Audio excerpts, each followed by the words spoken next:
everyone, I hope you're well. Welcome to the full moon forecast for July 2021.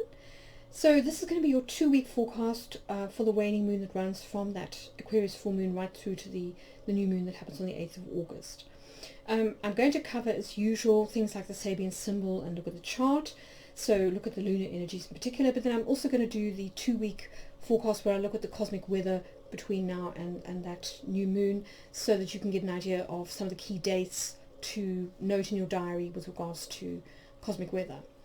And then for those of you who subscribe to my website, I will also be getting into the planetary alignments and light code activations that relate to human design. So if that's something you're interested in getting access to, then go to my website and subscribe. It's absolutely free, and you can get access to my horoscopes and things like the extended forecasts and so on.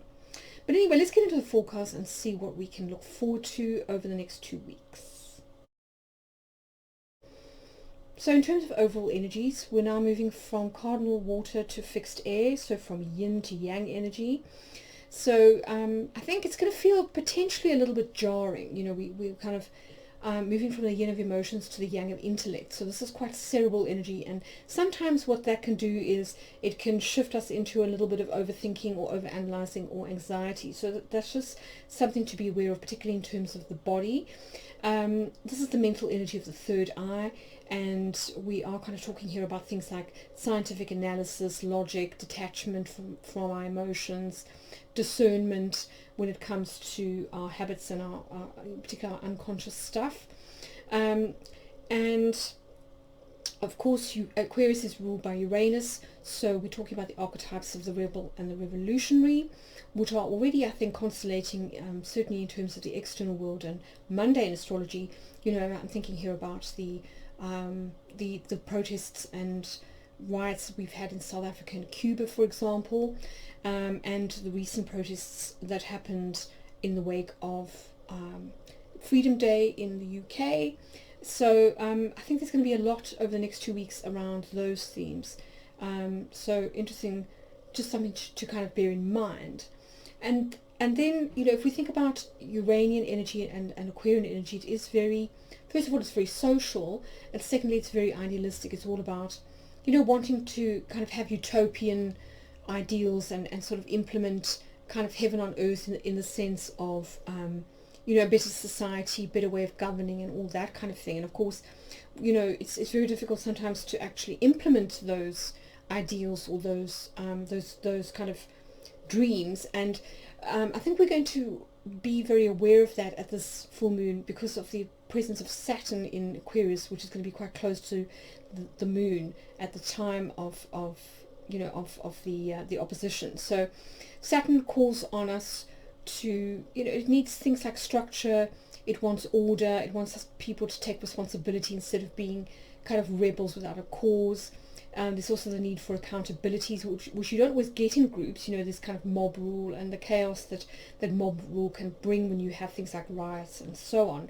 So this need to balance, individual freedoms and unconventionalism on the one hand, with the need to conform and to consider the social picture, to consider others as well when it comes to how we behave or what we want to change, because change is going to be a big theme at this full moon. So yes, and then other key planets and things to consider are the luminaries, which are going to be trying the nodes. So we are talking about collective cycle shifts here, which we started to see a couple of cycles ago when I talked about collective tipping points. I think these are going to become a lot more obvious, but also a lot more smooth and sort of flowing. There's a potential here to kind of move into new karmic cycles quite effortlessly if we allow them to unfold, if we embrace change rather than resist it. So that's one theme.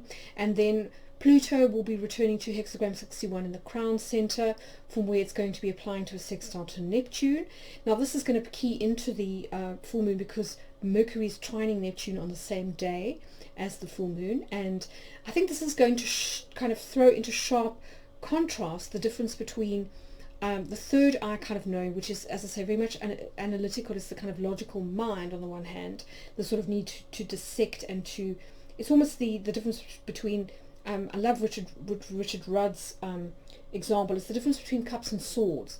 So it's the difference between that kind of intuitive knowing or gnosis on the one hand, where you just suddenly know something, those kind of lightning flashes of inspiration that Uranus is so well known for, and then there's the more kind of logical, analytical mind of the third eye, which is more about that discernment, kind of dissecting things to work out, what is what and how things kind of happened, and provide evidence or proof so that we can go back and recreate it. So there's going to be a tension, I think, between those two things too, and we'll look at that when we come to the human design. So those are some of the kind of main themes, which we will get into in more detail as we go on with the forecast. Now, in terms of Moon in Aquarius themes, I think it's fair to say that Moon in Aquarius is not a terribly comfortable position for the Moon, which is quite habitual, and of course Aquarius is very much about change. It's also quite, as I said, intellectual, cerebral, and the Moon is very emotional and kind of instinctive. So it's not a natural fit for the Moon, and again, this can lead to a feelings of uncomfortableness, if you like, but I think it's uncomfortableness in a good way. We're kind of being prodded to come out of our comfort zone and to maybe make some changes that are ultimately going to be for our benefit. So one of the first ways that I think this could manifest is a change of heart, a shift that comes about in terms of your feelings or attitudes, either towards yourself or a situation, that come about possibly due to an aha moment or a kind of tower moment, if we're being particularly sort of resistant to change.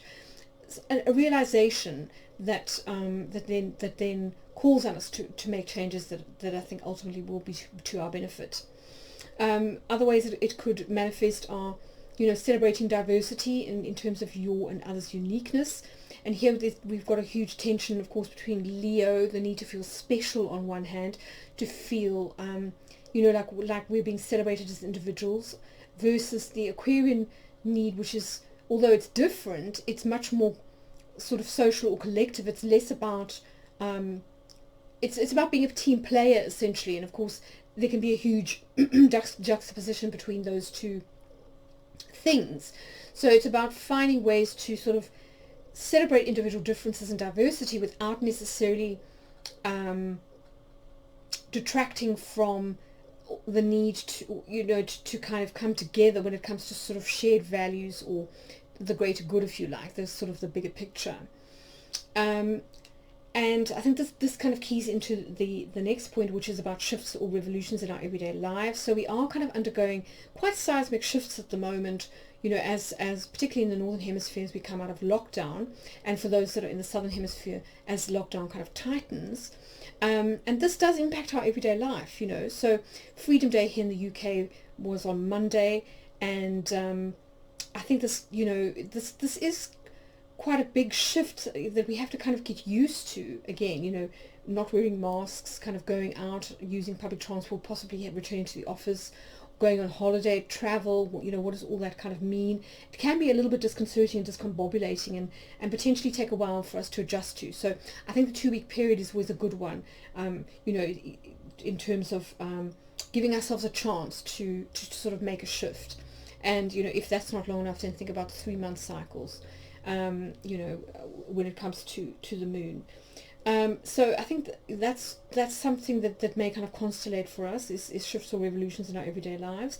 And again, on a mundane level, we could see this in terms of things like the Bitcoin. There's the B Word conference on the 21st, which is, a couple of days before this full moon, where Elon Musk is due to have a conversation with Jack Dorsey of Twitter and Square fame, and things on the agenda include Tesla Power Walls, intermittent energy storage, and its use in Bitcoin mining, for example. How this could potentially solve the so-called environmental impact of Bitcoin mining, and also how I think Jack Dorsey's talking about launching a new app, a new kind of Bitcoin and cryptocurrency wallet and payment system, which is going to be completely open source, and how this could potentially also change everyday payments, bring cryptocurrency more into everyday usage. So that's also potentially a kind of a disruptive technology that has the potential, like electric vehicles, to kind of shift how we do things on an everyday basis. And then, of course, there's the whole question around civil liberties versus the social contract, which I think is being highlighted by, Saturn versus Uranus. So here we're talking about the need to balance the freedoms of individuals, particularly around things like mask wearing and vaccinations and vaccination passports. So individual freedoms and civil liberties on the one hand versus the need to set aside the selfish needs of the individual for the welfare of the herd. So again, lots of tension around those two issues that it has to be kind of balanced out. And then there's also the idea of community or collaboration. So open source technology, for example, seeing your role within the bigger picture. So where can your individual gifts key into the greater good, or a movement or a cause, something like that. And I think this could link back to the new moon in Aquarius that happened in February. It could be that ideas that you had, or steps that you took to develop those individual gifts, or to use them, to apply them, you might kind of reach now kind of a culmination point where maybe you find the right fit, or an organization where you can really apply those, or a certain context where those skills are useful or are needed, so lots to think about there. And then in terms of the Sabian symbol, this is an interesting one.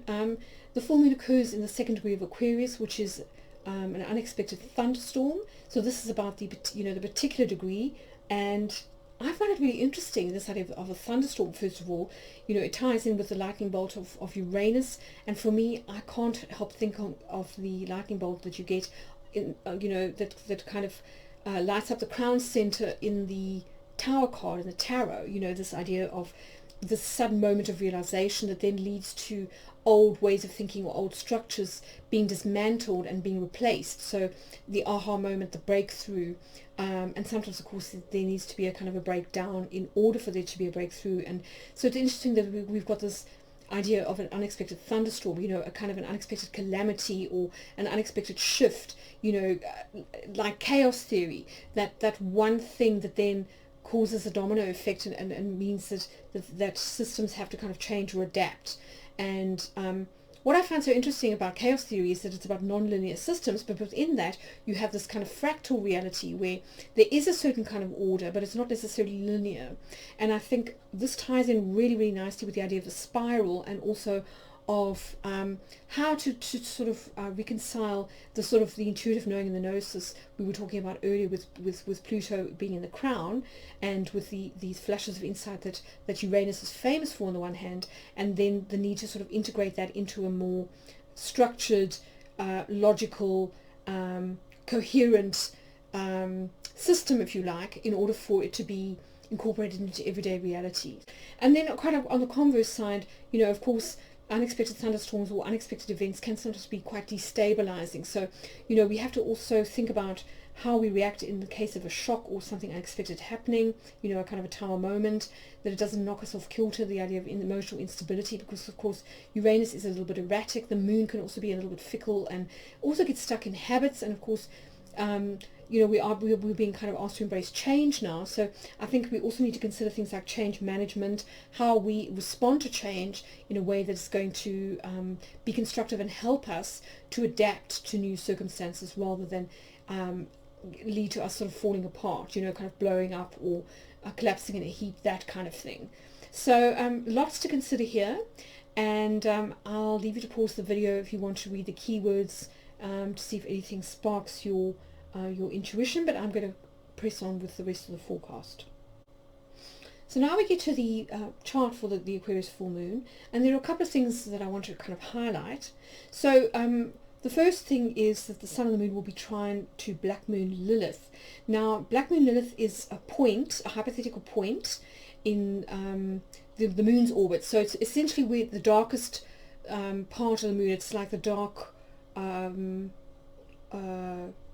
face, or the sort of the dark part of the moon. And this is often what is most unconscious or repressed in us, and it's often where things that can trip us up, or where we can sabotage ourselves, reside. So it's interesting that the sun and the moon will be trining black moon Lilith.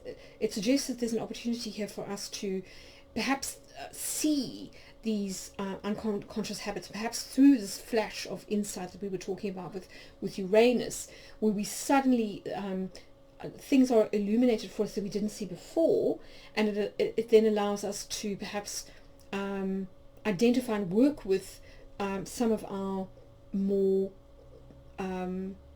repressed or shadow energy that could then lead to enormous growth and the overcoming of certain self-destructive or destructive kind of habits or tendencies, if you like. So a lot of potential here for breakthroughs, personal breakthroughs. Also, Venus and Jupiter will be in opposition to each other, so they're kind of reaching opposition to each other. And it's interesting because if we go back to February when we had the Aquarius new moon, Venus and Jupiter were in conjunction to each other. So they're now almost kind of going from their new moon phase to their full moon phase with their opposition. So very much mimicking the luminaries when they go from conjunction, which is new moon, to opposition, which is full moon. So I think there's something here about the need for adjusting where we see ourselves being self-indulgent, perhaps kind of getting into bad habits that, although pleasurable, might actually prevent us from kind of growing or moving forward. There's a lot in this full moon about the need for self-discipline and self-control. Aquarius itself is a very, as I say, detached, emotionally detached sign, and suggesting the need for us to analyze our behavior a little bit, consider, where there's room for improvement, if you like, and part of that might be in not indulging or overindulging some of our kind of vices, so overeating, overspending, perhaps not, getting a little bit lazy, escaping into fantasy land, etc., etc. So there might be something in that that you want to sort of take note of. And it's interesting because Venus is just newly ingressed into Virgo, which is quite service orientated, and I think it fits quite well with the Aquarius moon, which is so much about service to the whole, not service to self, but service to the whole, or to the group, or to your tribe. So that's kind of interesting. We're pulling away from the energy of the conjunction between Mars and Venus as they sort of go their separate ways. They're now in separate signs, and Jupiter is it's literally on the cusp of Pisces, and is about to regress back into the sign of Aquarius, which is where it was until around about the 14th of May. So this might be very important for Bitcoin in particular, because it was the day after Elon Musk's tweet when we had that huge crash in Bitcoin that led to the start of what was seemed to be a kind of a bearish, possibly a mid-cycle slump, but also, some people think it was the start of the Bitcoin bear market. So Jupiter moved from Aquarius into Pisces, and now it's going to be returning. So it's retracing its steps, if you like, because it's retrograde. So I wonder whether things that happened back in mid-May will now be kind of revisited, and whether we will be moving back into more of a kind of an upswing in terms of trend when it comes to Bitcoin. Now, I don't think that this is going to happen immediately. I kind of think that we have to wait for Jupiter to go forward, because Jupiter is now kind of retrograde, so it tends to be expressed more internally. But we'll have to see what kind of happens, because the date was kind of prompted. I had a dream where I felt my spirit guides were really emphasizing this re-entry of Jupiter into Aquarius. So we'll have to see, what happens, whether this is the point where we see further downside, whether we kind of move into the capitulation phase, where the Bitcoin prices fall completely, down from the sort of the support level of around 32,000, back down to the sort of 10,000 levels that we saw in August of 2020. So we'll have to see what happens, but it does seem to be a significant moment, and it's interesting that it, as I said, keys back to mid-May when we did first have the decline. So it could be a trend reversal that then takes a while to actually play out. And then the sun and the moon are also going to be trying the node. So you can see the sun in Leo here, and you can see the moon in Aquarius sort of over here. And they are making a trine and a sextile to the nodal axis, which you can see still in Gemini and Sagittarius. So the south node here in Sagittarius is going to be making a sextile to Saturn, and also to the moon, and then the sun is going to be applying by trine to also to the south node. So I feel like this is kind of saying to us that it's time to really release some things on a collective level. It's really keying into this idea of change that Uranus is so much about, that we're seeing with the Sabian symbol, the sort of the thunderstorm, the unexpected thunderstorm that sort of almost clears the air, if you like. So it could be that we something has to be kind of washed away through a sudden thunderburst, or cloudburst, if you like, a thunderstorm, so that we can kind of clear the air and then sort of move into a kind of a fresh cycle, which I think is symbolized here by the sextile between the sun and the north node. So it could be that we're moving into a new kind of leadership, and I think this has been a paradigm shift that's been happening for a while. I remember posting about this idea of leadership service a couple of years ago, and I think we've been gradually moving towards that new archetype of the leader, and it's something that I think is so well represented in human design, with the evolution from kind of the sort of the feudal system, which is epitomized in the kind of manifestor versus the generator, the sort of like the lord and the slave, if you like. And then these kind of hybrid energies that have subsequently developed, these hybrid types, like the manifesting generator, which is like the entrepreneur, and the self-made man, the sort of rise of the middle class, and then the projector on the other hand, which is kind of like the guide or the teacher, who's sort of less ego driven, less kind of might is right. And it is much more about kind of a subtle penetration, a subtle persuasion, if you like, helping people to kind of make shifts on a much more sort of gradual or subtle way, where perhaps the person doesn't even realize, that they are being kind of nudged in a certain direction. So just something to kind of think about. The other thing that we do need to emphasize is that the sun and the moon are separating from aspects to Pluto. So Pluto is still orbiting quite close to the sun and the moon, and as we'll see when we come to the human design, Pluto is in quite an important place in the body graph, which I think is going to play out in a slightly different way to the way that a lot of astrologers are talking about, which is purely about people power. I mean, you can certainly read it that way in terms of Pluto being close to the moon, but for me, the moon has already come off of Pluto and has changed signs. So for me, it's kind of hard to talk about a conjunction there. Really, we're talking about 6 degrees of separation already.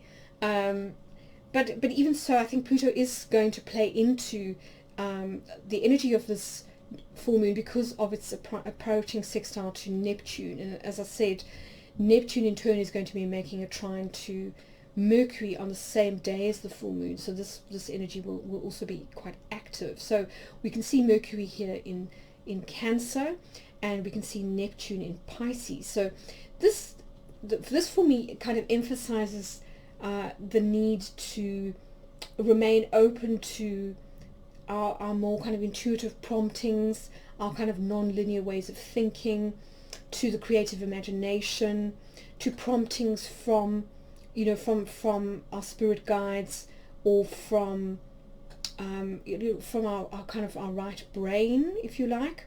So this is very much that kind of non-linear intuitive type of thinking that is, I think, potentially going to allow us to process any insights that come in as a result of those kind of Uranian flashes in a way that is maybe a bit more flowing than the sort of jagged energy of Uranus often is. So that's a kind of a plus, I think.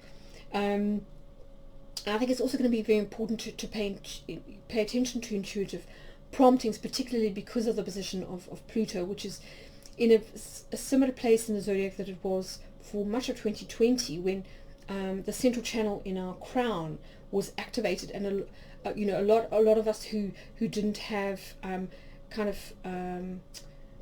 access normally to those sort of upper channels that connect the crown, up into the sort of the higher dimensions, actually got downloads and things, huge realizations about ourselves, about where we were sort of like, kind of our own BS, maybe where we were deluding ourselves, huge realizations and sort of awakenings about the planet, where we kind of find ourselves politically, where we might have had the wool pulled over our eyes, all of that kind of thing. So I think it's going to be very important not to be completely analytical and in that third eye, but to also really allow ourselves to be open to the more intuitive energies of Neptune and Pluto now, because of that Mercury Neptune trine, and to really write things down that come to us now, because it could be that in a few months we suddenly realize that we've been given some very valuable information by our kind of higher selves or our spirit guides, or if you like, our unconscious, which I think could potentially help us to make some important transitions further down the line. Neptune and Pluto are quite slow moving planets, so we're talking about kind of long-term cycles here. So yes, just worth kind of bearing in mind. The only other thing I could say is that Saturn is still coming off of the square to Uranus. It's only separated by 3 degrees, so it could be that we're still feeling a bit of that jarring energy of the Saturn Uranus square that we had back in June and in February. And as I said, there is a link to February because of the new moon in Aquarius, which this full moon is sort of closing out. So it could be that things like the stock market crash that we had mid-February, which was very close to the Saturn-Uranus square, also get kind of highlighted now. There is quite a lot of panic in the market at the moment. So we could see, I think, some corrections possibly as a result of this slightly fearful, slightly irrational energy, which, Saturn can be a little bit fearful. But on the positive side, Saturn is making some very positive aspects to Chiron and to the nodes. So again, I feel like this is taking us back to the June eclipses and some of the themes that were raised then. So you might want to go back and listen to your forecast, because I think some of the themes that were raised then, you might start to be able to identify now, or start to see kind of manifesting, or understand how they are going to sort of manifest for you over the next 6 months. So yes, again, I did do those for my subscribers, so if you are interested in watching the full forecasts for each of the 12 zodiac signs, then subscribe via my website, and you will get free access to those. So as always, I have created my full moon cheat sheet where you can see which 2 areas of life are likely to be highlighted, and where you're being asked to kind of consolidate or rebalance.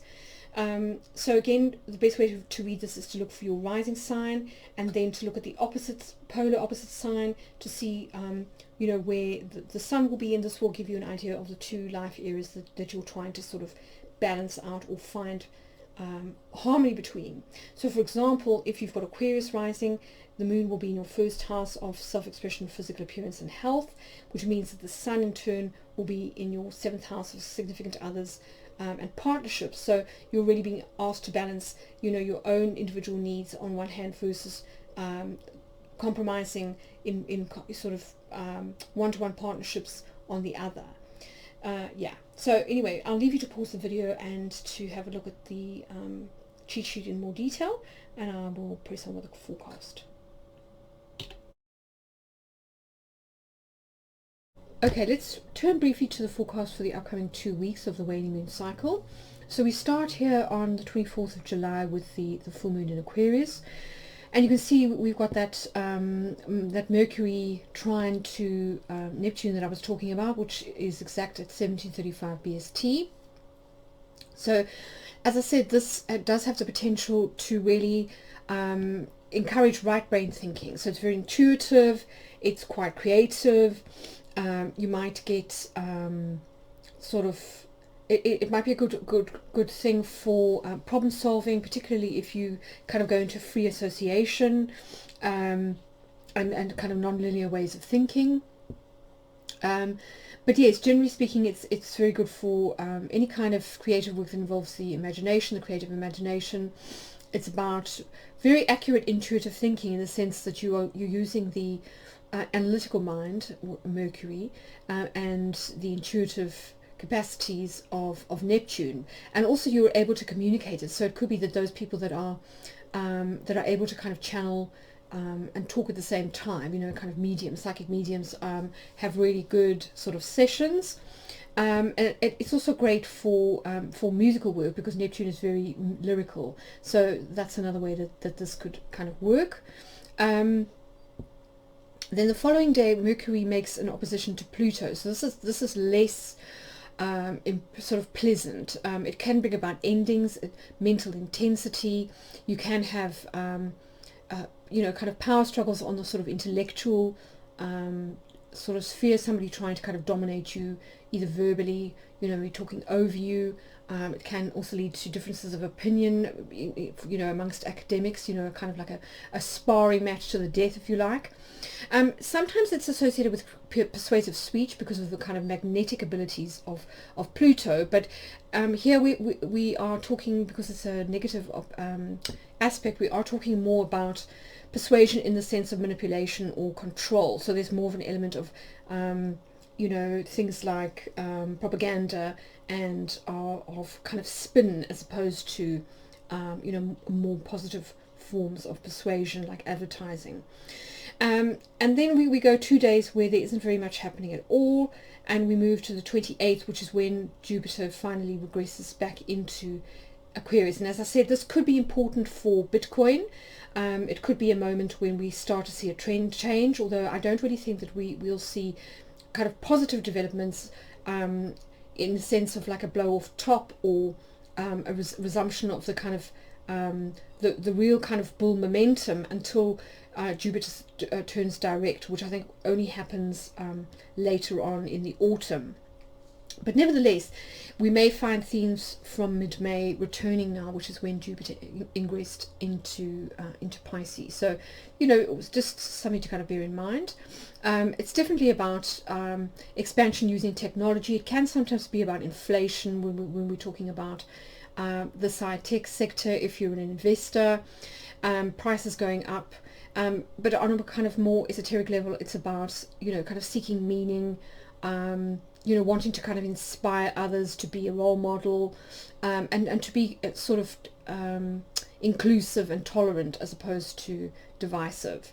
And now on the same day, interestingly, Mercury will enter into Leo. It will ingress into Leo, so another sign change kind of happening there. So I feel like the 28th is a day for a lot of shifts. So when Mercury is in Leo, we are talking sometimes about kind of boasting and pomposity because of the sort of grandiosity of Leo, but equally it could be, if you're not very confident at public speaking, it can be a great time for making speeches or acting, appearing in front of the camera, that kind of thing. It's also very creative. Leo is enormously expressive, so it could be a time when you feel very, very creative, crack out the paints. You might find yourself talking in kind of bold terms, using much bolder language than usual, and also thinking big. This is also a time to sort of have those kind of big ideas. So, lots of ways that Mercury can kind of manifest. Learning and fun being, another one, but of course a lot of schools will be on holiday, so that might not necessarily be appropriate in the particularly in the northern hemisphere. But just some ideas there. And then on the 29th, quite a difficult aspect here with Mars. Mars will be opposing Jupiter, and I think that this is kind of interesting because Mars is due to change signs. It's going to be moving into Virgo at 9:30 on the same evening. So just as Jupiter moves back into Aquarius, Mars in the last degrees of Leo will be opposing Jupiter. So I kind of think that this could potentially be a little bit stronger than usual in terms of the influence, because the beginning and the end degrees of any sign are considered to be more kind of intense and more sort of the energy is more amplified, if you like. So we could find that that there are kind of clashes of opinions with those who, particularly when it comes to beliefs, and also the sort of polarity between action on the one hand and sort of paradigms or ideology on the other. That's another way that this can kind of work.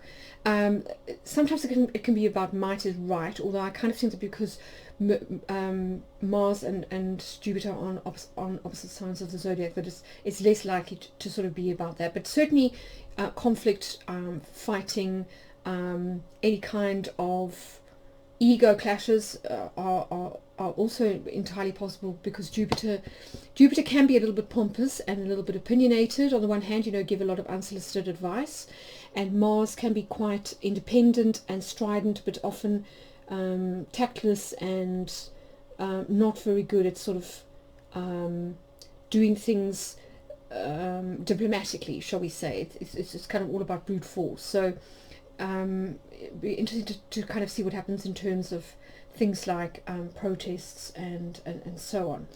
And then as I say, Mars then ingresses later on into Virgo. So this won't be a very long-lasting transit because of the sign change, which I think is probably kind of thank goodness for small mercies, if you like, because otherwise potentially quite a fiery and explosive combination. And then as we come to the end of July, we've got Venus making an inconjunct or a quincunx to Saturn.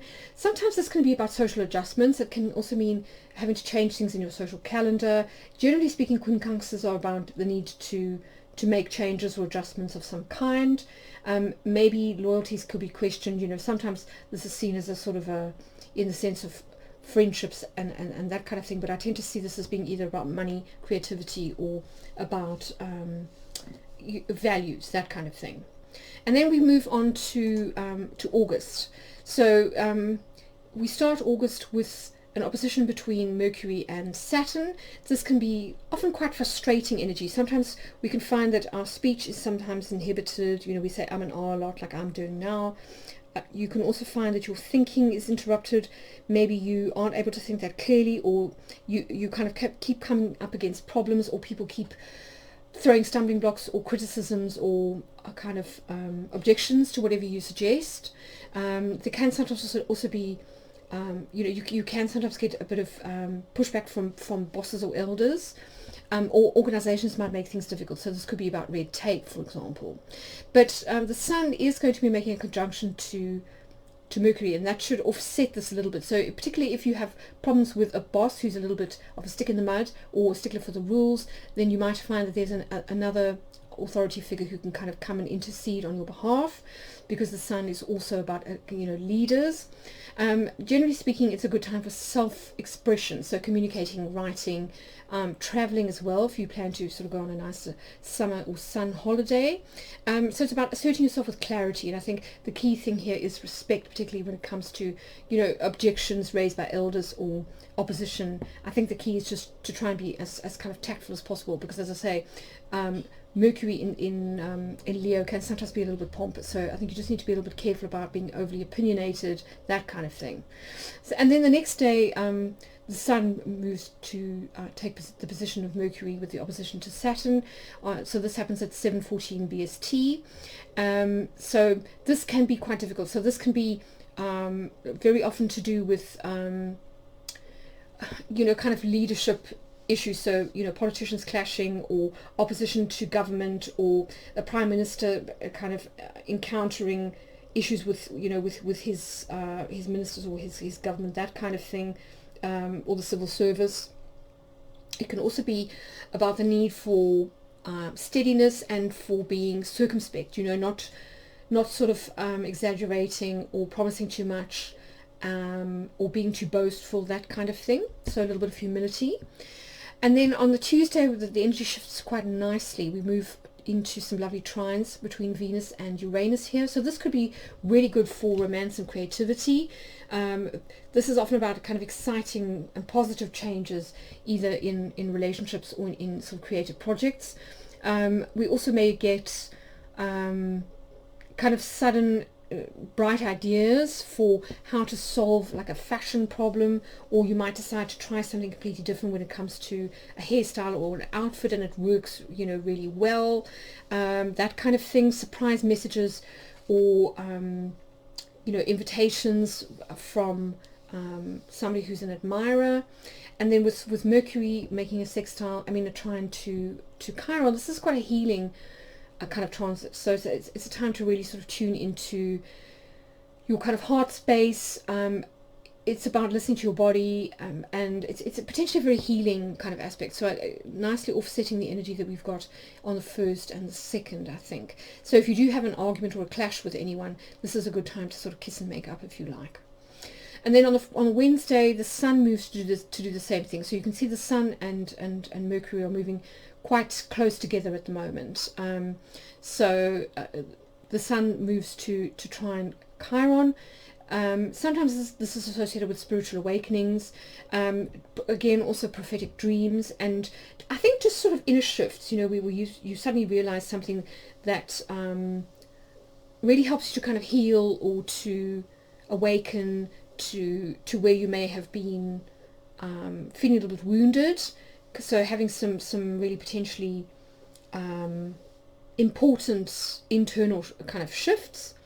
But Mercury will be making a square to Uranus, and so this is almost a kind of counterbalance to the Venus trine. We've now got a Mercury square, and this is often about mental tension. It can be about sudden outbursts, you know, which we did see with that with the Sabian symbol, you know, with the sudden thunderstorms, that kind of thing. So it can lead to sort of outbursts, you know, possibly feeling a little bit anxious often, because it creates kind of mental tension, and it can also lead to intellectual rigidity. So there's a very strong need here to not be too stubborn, and to listen to others and to consider other people's points of view. And this is, I think, a particular problem of Uranus and Taurus, is that both of these are fixed kind of energy. So there can be a tendency to get a little bit rigid and stubborn when it comes to, you know, points of view, and not really be prepared to budge or to compromise, which,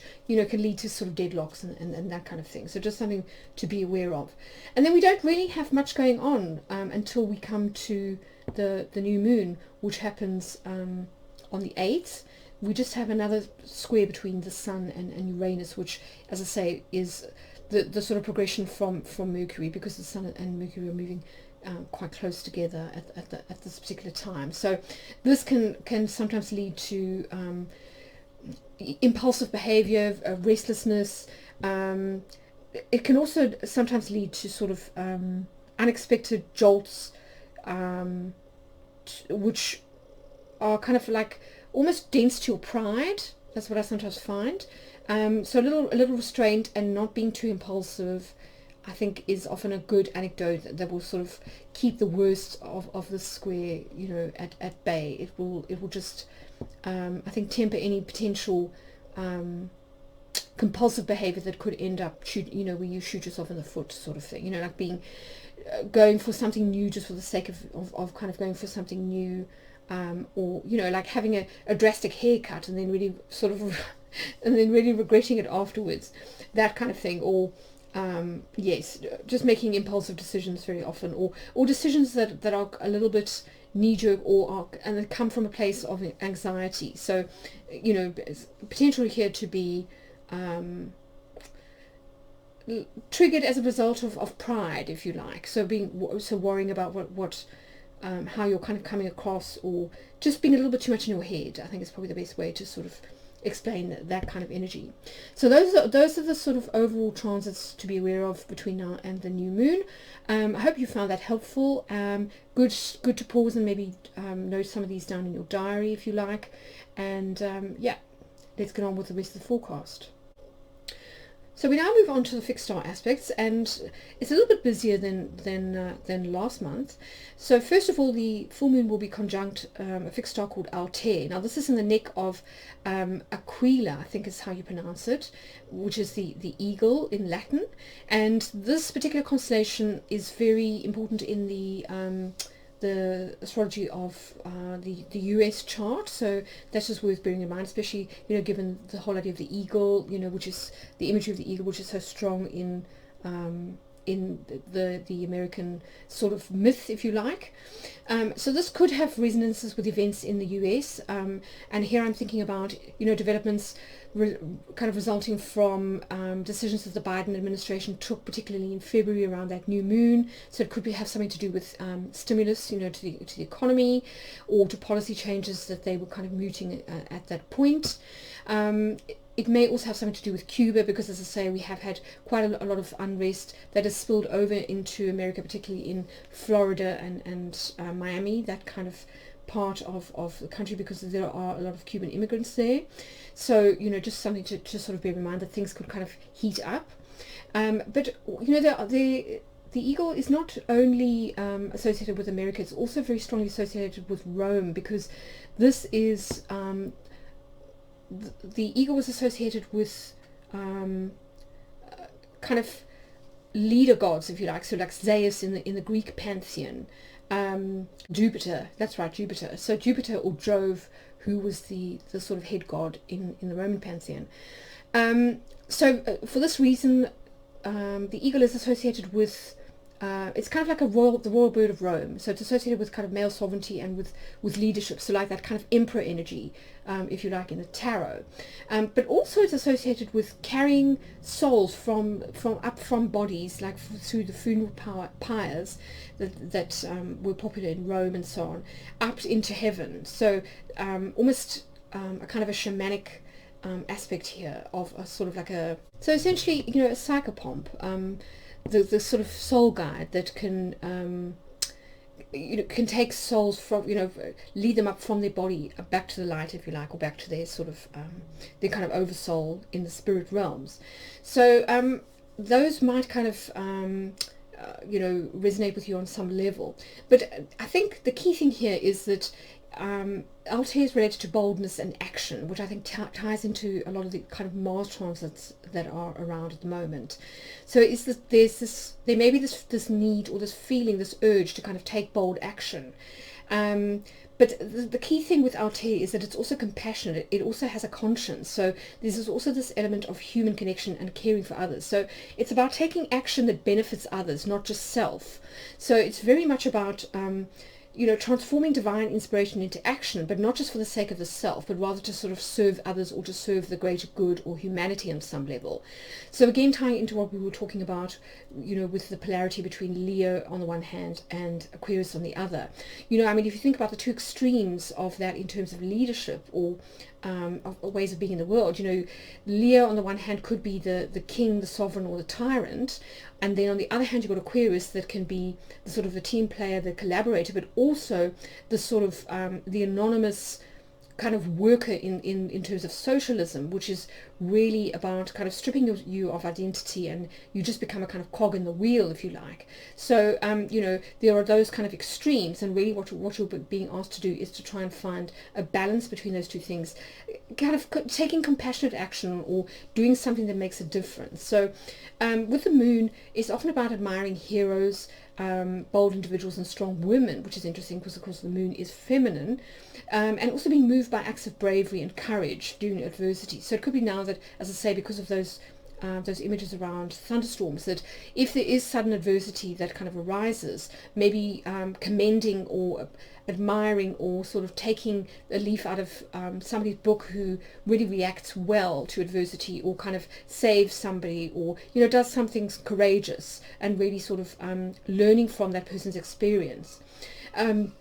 Because the flip side is that there is potential for recklessness, that you could sort of take action because it's great for a cause, but aren't really considering the well-being or the safety of your loved ones or family members, for example. You could decide to sort of run away and join some cause, not thinking about your responsibilities at home, for example. That's just sort of one example that kind of springs to mind. But there's this need to kind of balance your ideals on the one hand versus your social responsibilities on the other.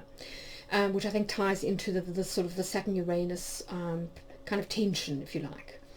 And then the other important fixed star is going to be Lilith, which is going to be close to the fixed star called Alceo. Now this is in the neck of the bull of Taurus, and this is the third brightest star in the Taurus cluster, but it's the brightest star in the Pleiades cluster, which of course forms part of the constellation of Taurus. So this is really interesting. It's associated with inner mystical vision. So potentially, as I was talking about with Pluto being activating the central channel in the head that connects the crown to the third eye. So it could be now that you have kind of prophetic dreams, mystical visions, that kind of thing, which is further amplified by the trine between Mercury and Neptune.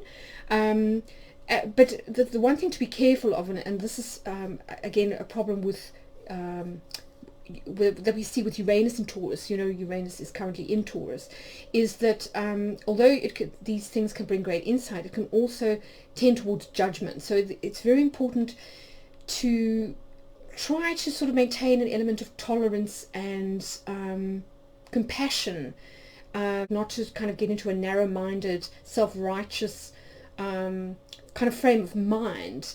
And it's very easy to do that when it comes to, your ideals and things. And I'm thinking here particularly of things like cancel culture, which has come up quite a bit recently, and can sometimes veer into somewhat sort of perverse and militaristic territory. So I think it's very important to kind of strike that balance. And I think, Lilith being about the dark side of the moon is all about kind of owning our stuff, owning our kind of dark stuff, the stuff that we repress and we tend to project onto others. So yes, I think tremendous possibilities here for insights into the dynamics of our darker sides, and encounters with the best and the worst of human nature. As I say, people will do a lot of things in the name of ideals, from kind of terrorism to acts of bravery and courage. So it's kind of, where do you want to be on that spectrum? I think is really the kind of key question when it comes to taking action on your ideals.